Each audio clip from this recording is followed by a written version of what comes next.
Continuamos con argumentos y las preguntas de nuestra audiencia están llegando a nuestras cuentas en redes sociales, @rosa_periodista y @argumentos_eb.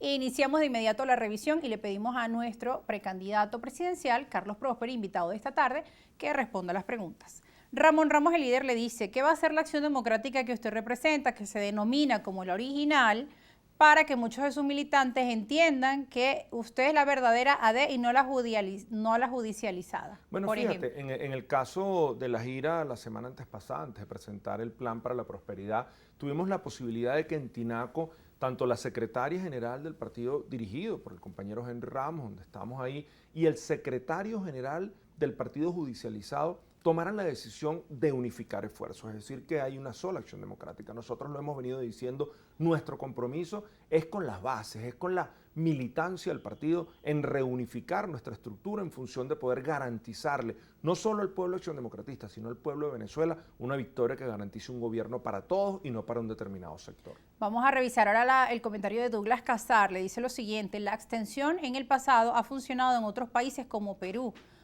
con el caso del retiro de Alejandro Toledo, pero en Venezuela no es posible debido a los candidatos interpuestos para que no funcione. O sea, la única opción es votar contra viento y marea. Y bueno, y cito aquí un ejemplo de Perú, bueno, que es un país que ha tenido los últimos años Casi que cada año hay un presidente nuevo, dura máximo dos, o sea, creo que es un ejemplo no tan palpable. Pero al final cierra con algo que es una realidad. Los demócratas tenemos que entender que nuestra única salida es ejerciendo el derecho al voto, que todos sabemos cómo funcionan esos laboratorios donde dicen, bueno, no participes, te van a arrebatar las elecciones. Y tenemos un gran ejemplo. Y quizás la gente dice, pero ¿por qué ese ejemplo si se ganaron otros estados, otras gobernaciones en las elecciones del año 2021? Bueno, nosotros debemos decir que el año pasado, el 9 de enero del año 2022, los venezolanos, y sobre todo los venezolanos, son venezolanos, pero los habitantes de Barinas salieron a votar, y salieron a votar contra todo pronóstico, y se ganó la gobernación de Barinas con 50.000 votos de diferencia, porque se unieron, porque entendieron que la necesidad era salir a ejercer el derecho al voto. Y si a pesar de la cantidad de candidatos que ofreció la oposición. Claro, y la hegemonía que estaba ahí, y algunos candidatos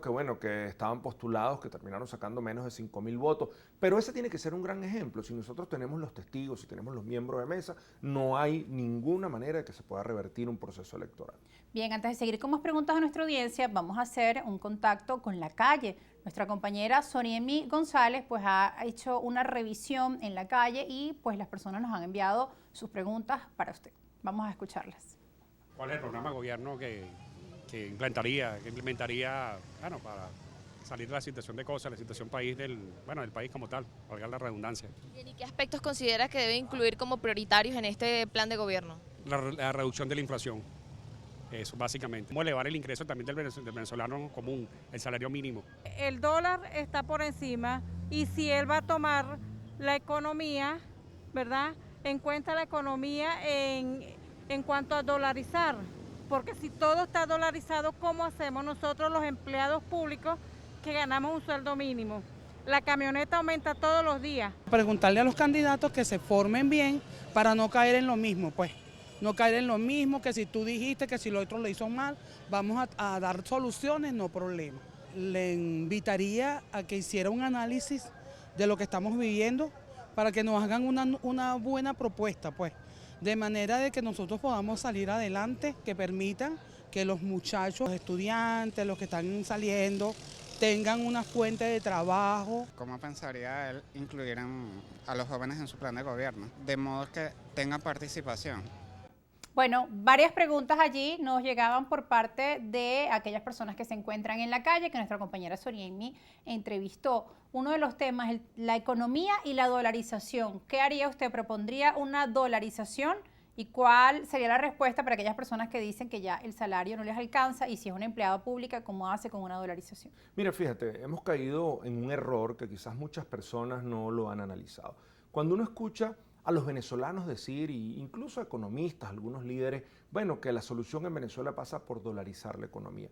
Y nosotros no hemos analizado que si la economía en Venezuela la dolarizamos, nosotros estamos produciendo los dólares en Venezuela. Nosotros tenemos un banco del tesoro como lo tienen los Estados Unidos para imprimir la moneda de curso internacional como es el dólar. Pues no, nosotros lo que producimos es bolívares. Nosotros tenemos que estabilizar el bolívar y la economía en Venezuela. Ahora, que existan diferentes monedas de curso legal, bueno, que son internacionales, como el dólar, como el euro, como los yuan. O sea, que las personas puedan tener ese libre mercado de oferta y demanda. Ahora, ¿qué es lo que tenemos que hacer? Anclar el sueldo de los trabajadores al dólar. ¿Y cuál es el principio? En que pues si, ya no por dijeron ejemplo, anclar al petro. bueno, lo habían anclado al petro y habían dicho que era medio petro. Si se cumpliera con la palabra de lo que había dicho el Ejecutivo, serían como $50, que no le alcanza al pueblo de Venezuela, pero por lo menos es mucho más que lo que representan $5, porque medio petro es medio barril de petróleo. Y si el barril de petróleo está en $100, deberían ser 50 ahora. Pero ¿por qué digo anclar en el dólar? Bueno, porque si tú dices el salario mínimo de los trabajadores van a ser, por ejemplo, $500 al mes, tú, de acuerdo a la tasa del Banco Central de Venezuela, lo calculas y le pagas en esos bolívares al ciudadano de a pie o a los trabajadores de la administración pública.